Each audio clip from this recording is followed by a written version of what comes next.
അഭിഷേകിന് തരാൻ പറ്റിയോ? തിലക് വർമ്മക്ക് തരാൻ പറ്റിയോ? ഇല്ല. സഞ്ജുവിന് തരാൻ പറ്റി. സഞ്ജുവിന് നിങ്ങൾക്ക് ചവിട്ടി താത്താനും പറ്റും. സഞ്ജു നിങ്ങളെ ഇന്ത്യൻ ടീമിൽ ഒരു എന്താ പറയുക, ഒരു ഷട്ടിൽ കോർക്കാണ്, തട്ടി കളിക്കാൻ പറ്റും അല്ലേ? ഇനി നിങ്ങൾ തട്ടി കളിക്കി, ഇനി നിങ്ങൾക്ക് പറ്റുമോ? നിങ്ങളൊക്കെ ഇനി എത്ര തട്ടി കളിക്കാൻ നോക്കിയാലും പുള്ളിൻ്റെ ആത്മവിശ്വാസം ചോരാത്ത ടൈം വരെ പുള്ളി തന്നെ ആയിക്കാരം ഇന്ത്യൻ ടീമിൽ മെയിൻ. ഇപ്പം world cup T20 world cup ഇന്ത്യക്ക് കിട്ടി. ആരാ മെയിൻ? ആരാ പേരാ?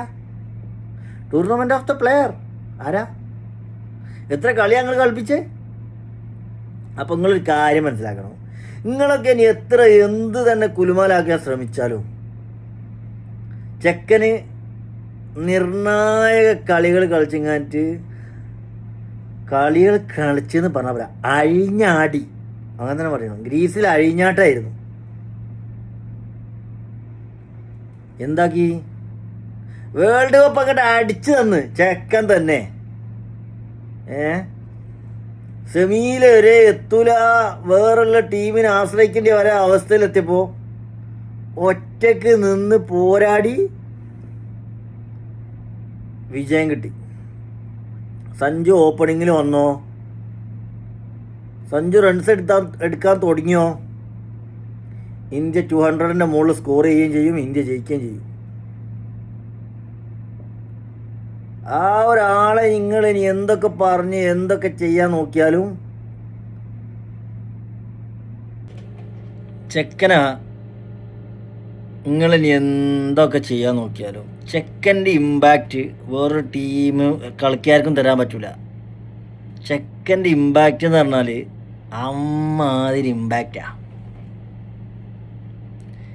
എല്ലാവരെയും നോക്കുകുത്തിയാക്കി നിർത്തിയോ 3 കളിയിൽ? ഇങ്ങനെ നിൽക്കാനല്ലേ പറ്റുള്ളൂ, ഇതല്ലേ പറ്റുള്ളൂ. അതാണ് ചെക്കൻ. കേരളത്തിൽ നിന്നൊരു പ്ലെയർ ഉണ്ടെങ്കിൽ അത് നിങ്ങൾ ശരിക്കും കണ്ടറിഞ്ഞോളാണ്ടി. ഓൻ്റെ കയ്യിൽ സാധനം ഉണ്ടാവും. മുൻ പ്ലെയർ ശ്രീശാന്തും അങ്ങനെ തന്നെ ആയിരുന്നു. നിങ്ങൾ എന്തൊക്കെ പറഞ്ഞ ചെക്കൻ അല്ലാണ്ടാക്കി.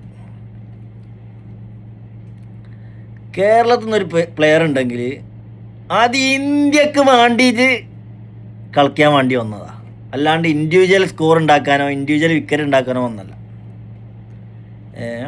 അപ്പം അത് നിങ്ങൾ മനസ്സിലാക്കിയിട്ട് കളിപ്പിക്കുക. ഞങ്ങ കളി ടീം സെലക്ട് ചെയ്തില്ല, കൂത്തി ഞാൻ